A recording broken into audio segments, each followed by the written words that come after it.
باللہ من الشیطان الرجیم بسم اللہ الرحمن الرحیم وصلی اللہ علی محمد و آلہ الطاہرین۔ آپ تمام حضرات کی نیابت میں جناب فاطمہ معصومہ سلام اللہ علیہ کی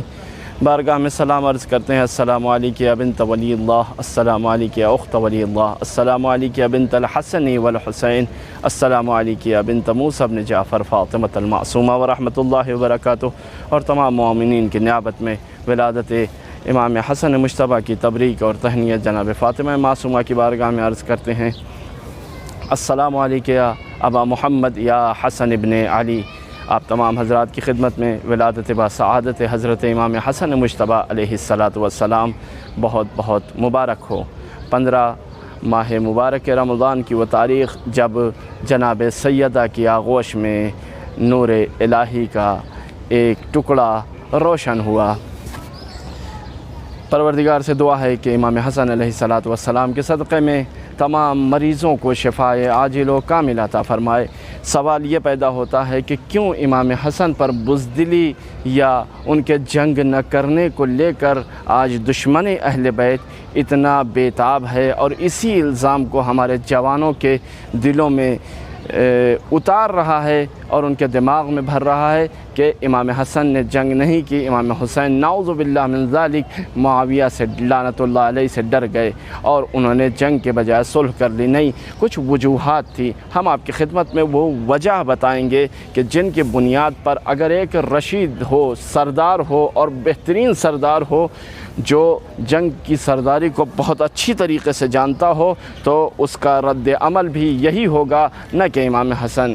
کوئی بھی اس وقت رشید اسلام اگر رہتا، سردار رشید اسلام ہوتا یا جس کو کہتے ہیں فرماندہ رہتا، کمانڈر رہتا، تو اس کا بھی یہی رد عمل ہوتا کہ جو امام حسن علیہ السلام نے انجام دیا۔ وہ وجوہات کچھ اس طرح سے ہیں کہ جب امام حسن علیہ السلام اپنے لشکر کو لے کر اردوگاہ پر پہنچے، یعنی جہاں انہیں جنگ کرنی تھی، تو امام کے ساتھ 2 لوگ ہیں کہ جو امام کے جس کو کہتے ہیں بہت زیادہ فعلی اعتبار سے وہاں پہنچنے کے اعتبار سے نزدیک ہیں، اور امام نے انہی کے حوالے جنگ کا نظام سونپ دیا تھا کہ کس طرح سے میدان میں جنگ ہونی ہے، کیسے جو ہے وہ دوسرے لوگوں کو جمع کرنا ہے۔ یہ ساری چیزیں زیادہ تر ان 2 لوگوں کے کاندھوں پر رکھی گئیں۔ ان میں سے ایک ہیں قیس ابن سعد ابن ابی وقاص،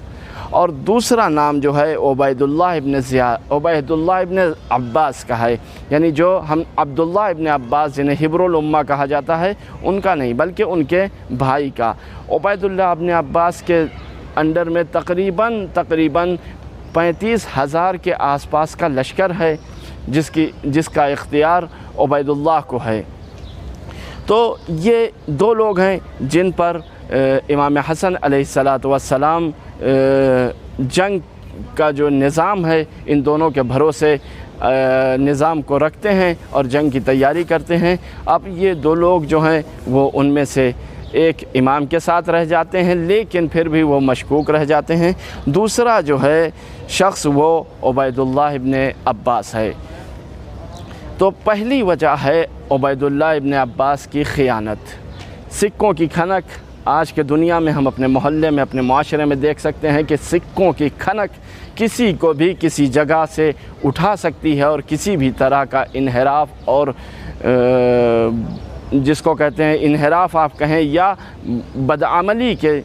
اوپر وادار کر سکتی ہے۔ تو عبید اللہ ابن عباس جسے تاریخ نے یہ لکھا ہے کہ سکوں کی کھنک نے اسے لے جا کر معاویہ کے گروہ میں کھڑا کر دیا اور معاویہ نے سکوں کی پیشنہاد دی، جس کی بنیاد پر عبید اللہ ابن عباس 35,000 کا لشکر لے کر معاویہ کی طرف چلا گیا۔ یہ پہلی وجہ لشکری اعتبار سے۔ اب سمجھ لیجئے کہ امام کے پاس اگر اس وقت فرض کریں آپ 70,000 کا لشکر ہے تو 35,000 لوگ چلے گئے۔ ایک دوسرا ہے کہ کوفے کے جو بزرگ تھے انہوں نے خیانت کی۔ اس خیانت کی وجہ بھی بتائی جاتی ہے، تاریخ نے لکھا ہے کہ وہ سکے ہیں جو شام سے کوفے میں سرازیر ہوئے تھے، یعنی جیسے بارش کے قطرے ہم ہندوستان میں رہتے ہیں کتنی تیز بارش ہوتی ہے، اس طرح سے شام سے سکے اونٹوں پر لدے ہوئے کوفے کے امیروں کے گھروں میں سرازیر کر دیے تھے معاویہ نے کہ تم یہ سکے لو، کہاں تم جنگ کے چکر میں پڑے ہو، ان کے باپ نے 3 جنگیں کی، تم کو ٹھیک سے سکون نہیں لینے دیا، تمہارے پاس اتنی مال و دولت ہے، تم سکون سے زندگی گزارو، غلام ہیں، کنیز ہیں، لونڈیاں ہیں، گھر اتنا بڑا ہے، حویلی ہے، سب کچھ ہے، تم آرام کرو، تم کہاں حسن ابن علی کے چکر میں پڑھنا چاہتے ہو۔ تو یہ دوسری وجہ کہ جس کی بنیاد پر کوفے کے امیروں نے اور کوفے کے بزرگوں نے جو ہے امام حسن علیہ السلام کا ساتھ چھوڑ دیا۔ تیسری وجہ جو ہے وہ ہے کم ہونا، یاران امام حسن علیہ السلام کا کم ہونا۔ امام حسن علیہ السلام کے پاس بہت کم ساتھی تھے، یاران ان کے بہت کم تھے، کہ جس کے بنیاد پر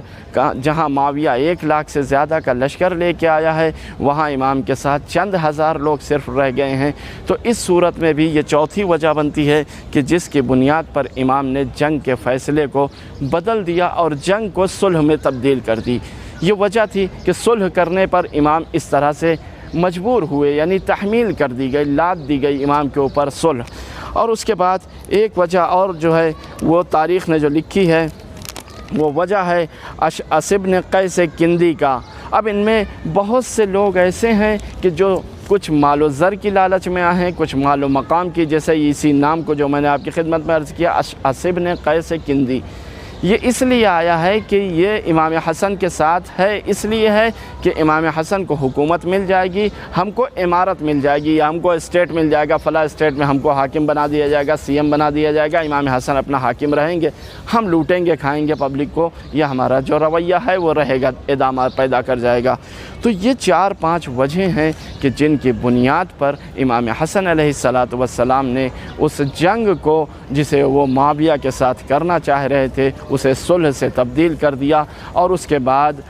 اس کی اور بھی وجہ یہ تھی، اور 5ویں اور 6ٹھی وجہ اگر ہم دیکھیں اس کی تو یہ ہے کہ امام حسن علیہ السلام کو وہ شیعیان خالص علی ابن ابی طالب جن کو کربلا میں شرکت کرنی ہے امام حسین کے ساتھ، ان کو بھی بچانا ہے، شیعوں کی جان کو بھی بچانا ہے، اس لیے کہ کچھ مخلص شیعہ 2-4-10 ہزار جو اس وقت رہے ہوں گے امام حسن علیہ السلام کے ساتھ وہ موجود تھے۔ اب امام اگر جنگ کرتے ہیں تو آپ نے دیکھا ایک گروہ وہ آیا جسے مال و دولت چاہیے، وہ امام کے ساتھ چھوڑ کے چلا گیا۔ ایک گروہ وہ ہے کہ حتماً امام حسن جنگ جیتیں گے اس لیے کہ فرزند رسول ہیں، یعنی دلیل تھی لوگوں کی اس وقت، کتابوں میں نقل کیا ہے